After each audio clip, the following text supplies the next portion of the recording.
আগে তো অনেক বেশি কলকাতা যেতাম, আর অনেক বেশি করে স্টেডিয়ামে খেলা দেখার জন্য বা যে কোনো মানে স্পোর্টস রিলেটেড কিছু হলেই চলে যেতাম, কিন্তু এখন আর বেশি সুযোগ হয়ে ওঠে না, সময়ও হয়ে ওঠে না।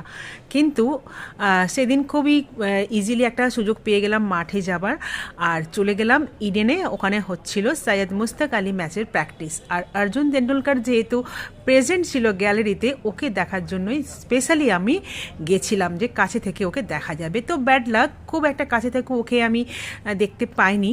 তো আমাদের খুব পাশ দিয়েই ও গেছিল অর্জুন তেন্ডুলকর, কিন্তু বেশ অনেকটা দূরে থাকায় ওই দূর থেকে যেমন অস্পষ্টভাবে দেখা যায় সেভাবেই দেখতে পেয়েছিলাম ওকে। আর ব্যারিকেড আর পর্দা থাকার কারণে খুব ভালো করে ফটো বা ভিডিও নেওয়া যায়নি। তো জার্সির নাম্বারটা ছিল 79, তো সেটা দেখেই কিন্তু আমি ভীষণ হ্যাপি হয়ে গেছিলাম।